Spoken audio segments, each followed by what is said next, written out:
Χαίρετε και καλή σας μέρα. Χαίρετε. Πώς ήταν η μέρα σας χθες? Τι την καθόρισε? Τα γεγονότα ή οι σκέψεις που κάναμε? Η αλήθεια είναι ότι τις μέρες μας τις καθορίζουν οι σκέψεις μας. Αλλά πόσο μπορούμε να τις εμπιστευτούμε? Για παράδειγμα, πόσες φορές έχουμε πιάσει μια συζήτηση μέσα στο νου μας ή με κάποιον άλλον και η συζήτηση δεν προχωράει πολύ, ανακυκλώνεται, αλλάζει, μεταβάλλεται και στο τέλος καταλήγουμε με ένα δεν έχει νόημα να το σκεφτόμαστε, δεν έχει νόημα να το συζητάμε. Αυτή η απαξίωση νοήμα υποδηλώνει μία μεταβλητότητα, δηλαδή ή σκεπτόμαστε κάτι που καταλήγει σε αδιέξοδο, οπότε δεν έχει νόημα, ή που έχει τελειώσει, που πάλι δεν έχει νόημα, ή που μεταβάλλεται. Το σκεφτόμαστε πότε έτσι και πότε αλλιώς και πάλι δεν καταλήγουμε. Συχνά λοιπόν, ενώ θεωρούμε τόσο πολύτιμες τις σκέψεις μας, λέμε ότι δεν έχουν νόημα, ειδικά όταν είναι αποκαρδιωτικές.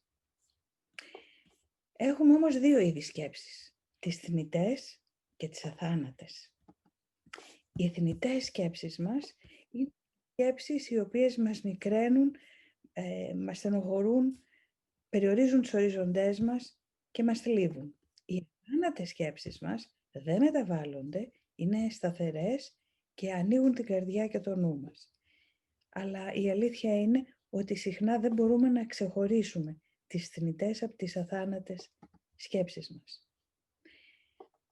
Πριν από 2.500 χρόνια είχε έρθει στην Αθήνα από την Ελέα της Νότιας Ιταλίας ένας μεγάλος φιλόσοφος, τον οποίο θαύμασε ιδιαίτερα ο τότε 17 χρονών Σωκράτης.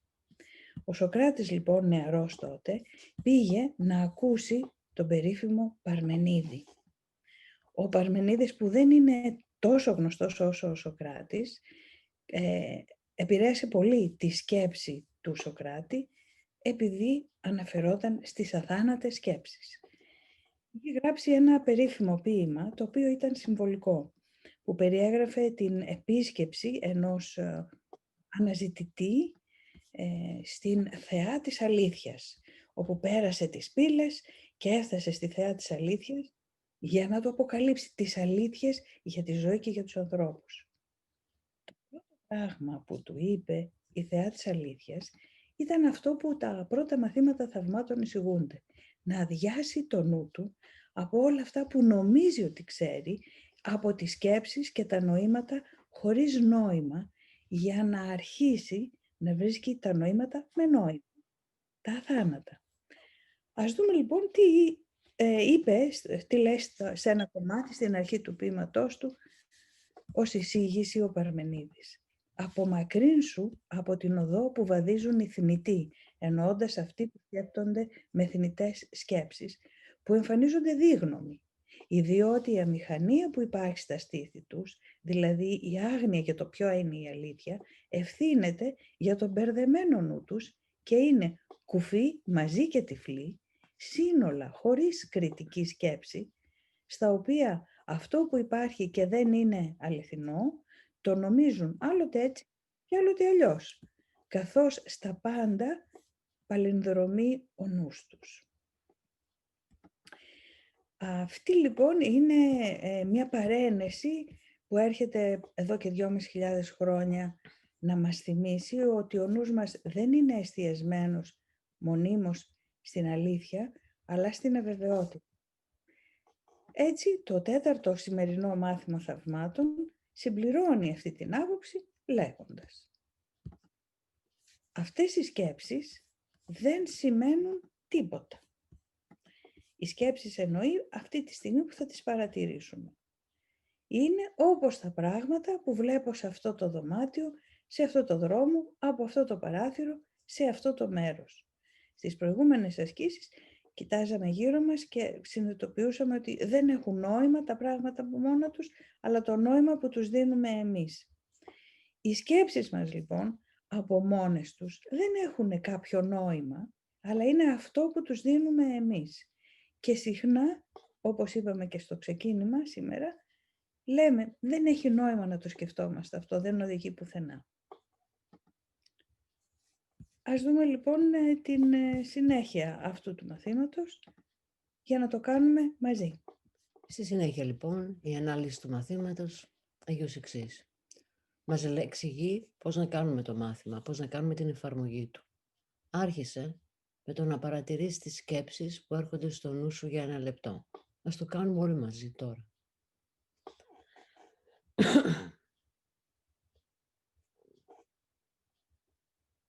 Μετά εφάρμοσε την ιδέα σε αυτές τις σκέψεις, σε αυτές δηλαδή που έρχονται μέσα στο νου μας. Εφαρμόζουμε την ιδέα, αυτές οι σκέψεις δεν σημαίνουν τίποτα.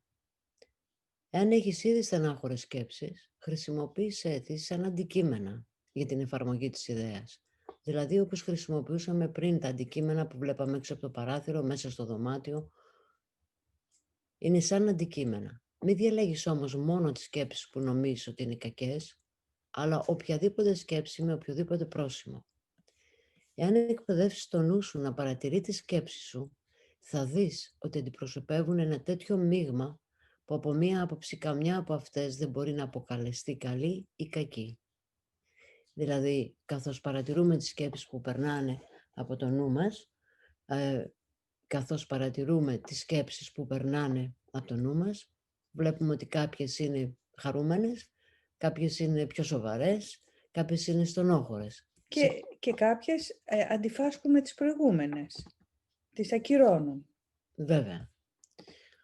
Όπως για παράδειγμα, έχω είπαμε σήμερα να πάμε στον κινηματογράφο, είπαμε να κάνουμε αυτό και σκέφτομαι να το κάνουμε, να μην το κάνουμε. Έτσι λοιπόν, οι σκέψεις μας είναι ένα μείγμα από καλές και κακές και επειδή αλλάζουν και συνεχώς, δεν έχουν καμία αξία, δεν σημαίνουν τίποτα. Μη φοβάσαι να χρησιμοποιήσεις καλές σκέψεις, εξίσου όπως και κακές. Καμιά από αυτές δεν αντιπροσωπεύει τις αληθινές σου σκέψεις, οι οποίες σκεπάζονται από τις άλλες. Εδώ κάνει μία νήξη λοιπόν, ότι εκτός από τις σκέψεις που σκεφτόμαστε, υπάρχει και ένα άλλο είδος σκέψεις που είναι οι αληθινές. Οι αθάνατες που λέγαμε προηγουμένως. Οι αθάνατες που λέγαμε. Ακριβώς. Οι καλές σκέψεις είναι μονάχα σκιές αυτού που βρίσκονται πέρα από αυτόν τον κόσμο και οι σκιές δυσκολεύουν την όραση. Οι κακές σκέψεις μπλοκάρουν την όραση και την τυφλώνουν. Δεν θέλεις ούτε τις μεν ούτε τις δε. Είναι σαν να συνεχίζει η φράση και να λέει «Θέλω μόνο τις αληθινές μου σκέψεις». Και συνεχίζει. Καθώς χρησιμοποιείς τη σκέψη σου για την εφαρμογή της σημερινής ιδέας, αναγνώρισε κάθε σκέψη από την κεντρική φιγούρα ή γεγονός που περιέχει. Για παράδειγμα, αυτή η σκέψη, και την ονομάζω, για τον Γιάννη, αυτή η σκέψη για το παιδί μου, αυτή η σκέψη για το φαγητό, δεν σημαίνει τίποτα. Είναι όπως τα πράγματα που βλέπω σε αυτό το δωμάτιο.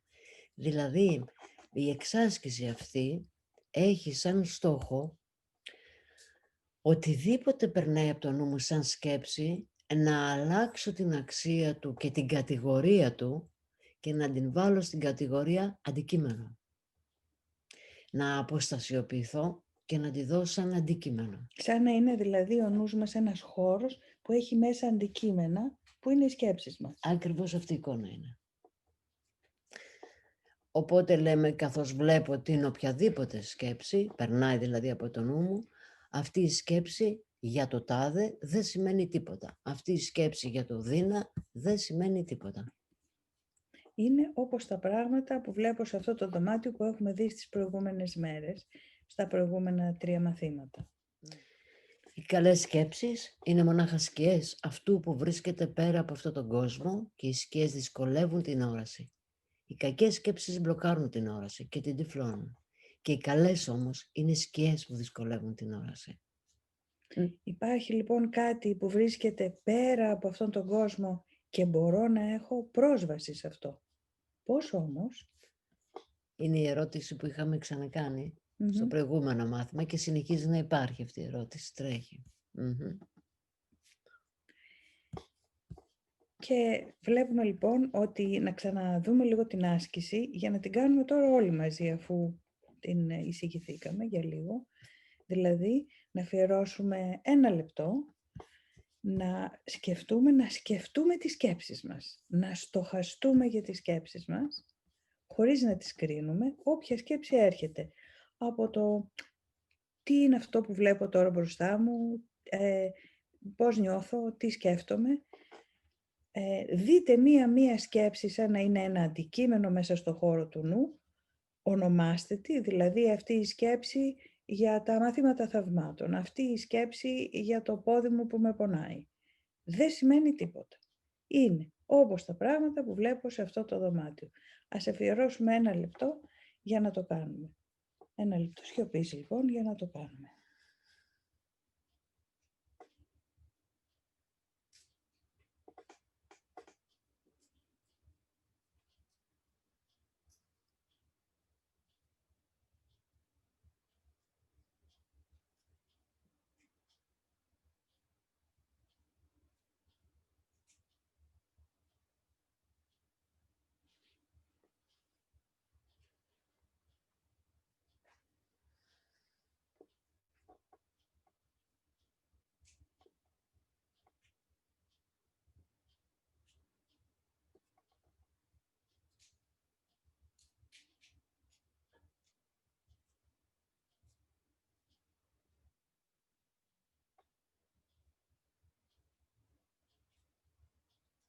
Αυτή η σκέψη για, την ονομάζω, δεν σημαίνει τίποτα.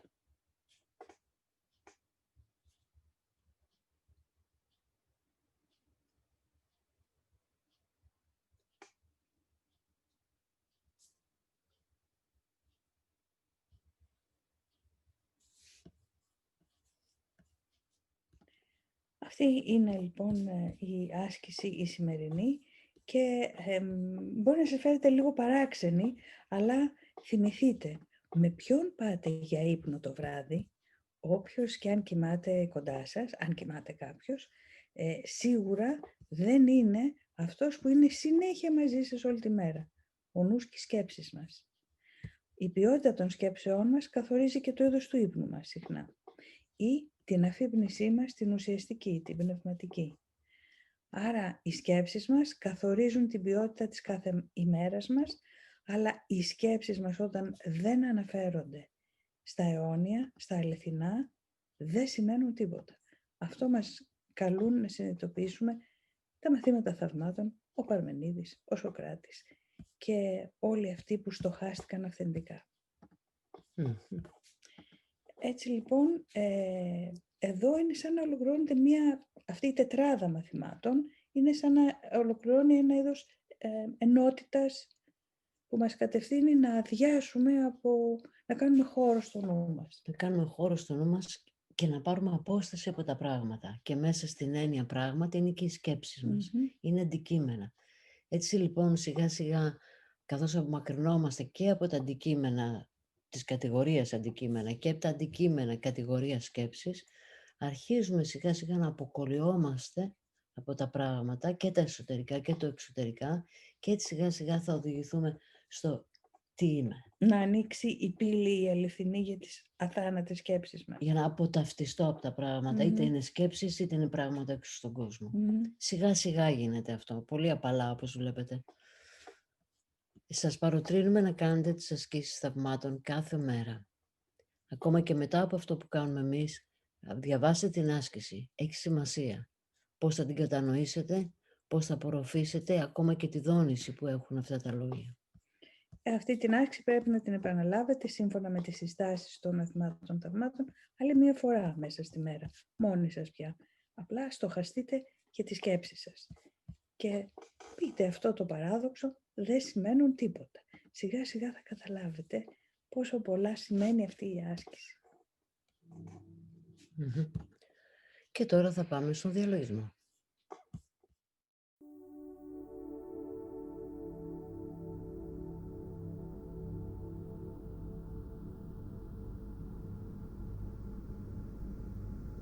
Έχουμε πάρει μια αναπαυτική στάση για το σώμα μας. Κλείνουμε τα μάτια μας. Στραφόμαστε εντός του εαυτού μας. Ένας εύκολος τρόπος να συγκεντρωθείς είναι να ακουμπήσεις την προσοχή σου στην αναπνοή σου. Παρατήρησε η αναπνοή σου είναι ήρεμη, σταθερή, ρυθμική. Ρυθμικά ακολουθεί η προσοχή σου την εισπνοή-εκπνοή σου. Εισπνέεις, εκπνέεις και η προσοχή του νου σου πάει μαζί με την εισπνοή-εκπνοή σου. Η προσοχή του νου σου πάει μαζί με το ρυθμό της εισπνοής-εκπνοής σου.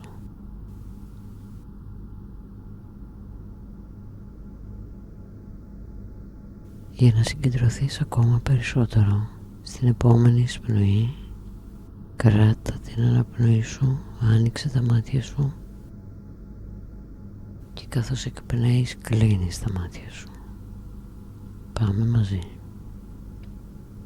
Εισπνέεις, κρατάς την εισπνοή σου, ανοίγεις τα μάτια σου, εκπνέεις και κλείνεις τα μάτια σου. Άλλη μια φορά. Εισπνέεις, κρατάς την αναπνοή σου, ανοίγεις τα μάτια σου, εκπνέεις και κλείνεις τα μάτια σου. Ανάπνε κανονικά τώρα, με την προσοχή του νου σου ακουμπισμένη πάνω στο ρυθμό της εισπνοής-εκπνοής σου. Όσο περισσότερο το κάνεις αυτό, τόσο περισσότερο με κάθε εισπνοή χαλαρώνεις και με κάθε εκπνοή χαλαρώνεις όλο και πιο βαθιά. Χαλαρώσει το μέτωπο, χαλαρώνουν οι ώμοι, χαλαρώνει ο κορμός του σώματος, χαλαρώνει η μύτη στα χέρια, στα πόδια, ως τις άκρες των δακτύλων. Με κάθε εισπνοή γλιστράς όλο και πιο βαθιά στη χαλάρωση. Με κάθε εκπνοή χαλαρώνεις και πας ακόμα βαθύτερα.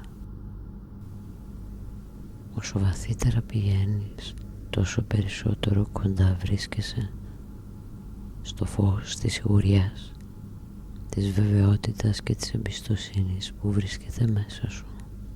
Απόλαυσέ το για λίγο αυτό, καθώς εισπνέεις και εκπνέεις και γλιστράς βαθύτερα στην πιο βαθιά χαλάρωση.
Και τώρα ήρθε η ώρα να επιστρέψουμε και φέρνεις μαζί σου τη σιγουριά, τη βεβαιότητα και την εμπιστοσύνη.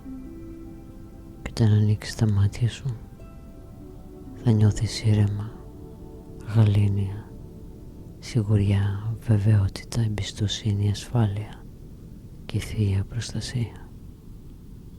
Με το δικό σου ρυθμό ανοίγεις τα μάτια σου, κουνάς τα χέρια και τα πόδια σου. Νιώθεις γαλήνια, ξεκούραστα και αισιόδοξα. Και εδώ τελείωσε αυτή η άσκηση.